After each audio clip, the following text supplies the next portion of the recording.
بسم الله الرحمن الرحيم. انا هعمل فيديو النهارده الحمام المحشي، هعمله لكم بطريقتين للتسويه عشان لو بتخافي انه يفرقع منك في الشوربه او كده.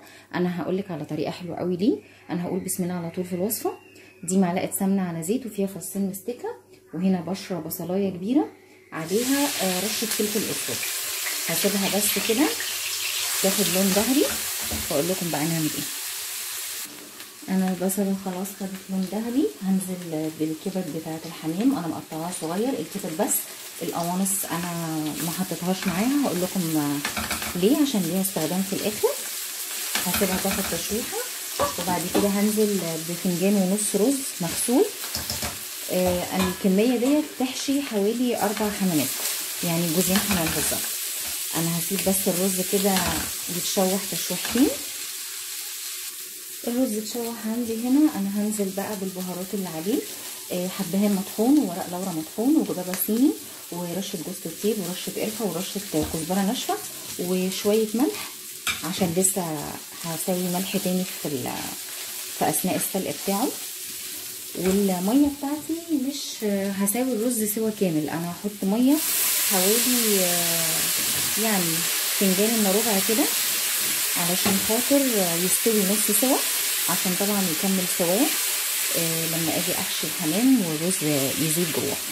هو دلوقتي خلاص الميه سخنه طبعا، هياخد بس غلوه بسيطه، وبعد كده اوطي عليه عشان يتشرب واطفي عليه يبرد، وبعد كده نقول لكم الخطوه اللي بعد كده. الرز استوى معايا نص سوا زي ما قلت لكم، بصوا شكله عامل ازاي، وسبته يبرد خالص. انا الحمام دوت غسلاه كويس قوي بميه وملح ودقيق وخل، وسبتهم في المحلول دوت لمده نص ساعه، وبعد كده شطفته كويس جدا، شطفته كذا مره يعني.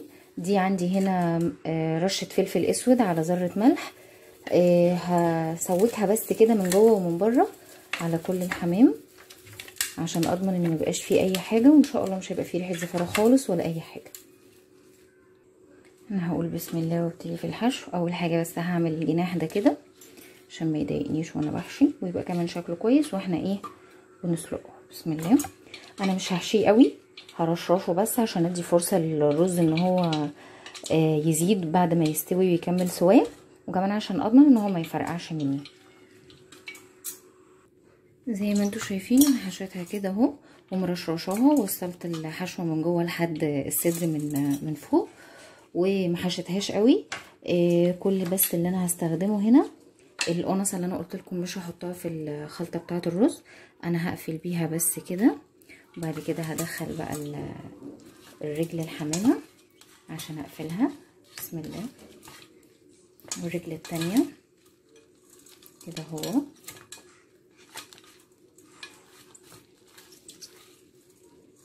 وهكمل بقى بقيه الكميه بنفس الطريقه، وهقول لكم بقى على طريقه التسويه. انا كده خلاص حشيت كل الكميه اللي عندي. انا عندي هنا كيس حراري، هحط فيه معلقه دقيق، وهعفر الكيس كويس بيها. دي اول خطوه للتسويه. انا هقول بسم الله، هحط الحمام فيها كده. معلقه الدقيق دي علشان الكيس ما يلزقش في الجلد ويطلع منه. انا هقفله وهحطه في الطاجن كده او في صينيه، وهخرمه كده خرمين 3. وممكن تحطي ربع كوبايه ميه في القاع بتاع الطاجن، وممكن ما تحطيش. انا بالنسبه لي مش هحط ميه خالص، وهسيبه في الفرن حوالي ساعه الا ربع لساعه حسب الفرن بتاعتك، وطبعا الكيس الحراري ما بياخدش وقت. دي اول طريقه في التسويه. الطريقه التانية بقى اللي هي بتبقى بالشوربه، وفي كلا الحالتين صدقيني مش هتفك منك خالص، ولا هيبقى في رز مدلوق في الشوربه ولا اي حاجه. انا هلفها ببلاستيك راب كده واقفلها كويس. هنا بقى هعمل خطوه الشوربه اللي هحط فيها الحمام.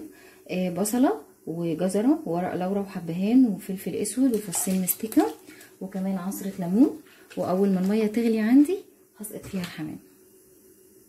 الميه عندي غليت، انا هنزل بقى بالحمام فيها. بسم الله. انا مش هحط الملح دلوقتي، انا هستنى نص ساعه كده وبعد كده ابتدي املحه.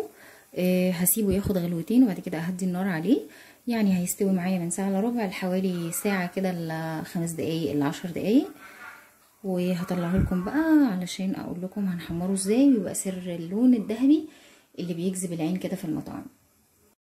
ده الحمام اللي اتسلق، انا فكيته من الكيس البلاستيك راب اهو زي ما انتم شايفين، مفهوش اي حاجه خالص ولا مفكوك ولا طالع منه حاجه. هقول لك بقى على السر بتاع اللون الذهبي الجميل. دول معلقتين لبن، عليهم رشه فلفل اسود وعليهم ذره ملح. هنزل بيها كده وهكون مجهزه زيت على النار وهحمره فيه. اللبن بقى بيخلي هو السر في اللون بتاعه كده. انا دلوقتي هحطه بسم الله، ياخد لون من الجنب ده دقيقه كده ولون من الجنب ده، هغطيه بس عشان ما يطرطش. واللي في الفرن انا مش هحمره لان هو اوريدي هيتحمر اللي هو في الكيس الحراري، مش محتاج تحمير. اما يخرج من الفرن هوريكم شكله. ده اللي كان في الطاجن ومتسوي في الكيس الحراري. انا حبيت اوريكم شكله اهو، انا ما حمرتوش ولا اي حاجه، زي ما هو كده واخد لون. على بال بقى ما التانيين يتحمروا اللي هم اتسلقوا في الشوربه، هطلعه لكم بقى بشكله النهائي. ده شكله النهائي بعد ما حمرته خلاص. الاتنين دول اللي على اليمين هم اللي مسلوقين ومتحمرين باللبن في الزيت، ودول اللي معمولين في الكياس الحراري من غير شوربه ولا ميه ولا اي حاجه. عايزه اقول لك طعمها وريحتها تجنن بجد، احلى من فرحات واحلى من اي حد كلتيه بره في اي مطعم. جربيه في البيت بالطريقه ديت هتعجبك جدا ان شاء الله. ولو عجبك الفيديو لايك وسبسكرايب وشير، وان شاء الله هنزل لكم بوصفات تانية جديده.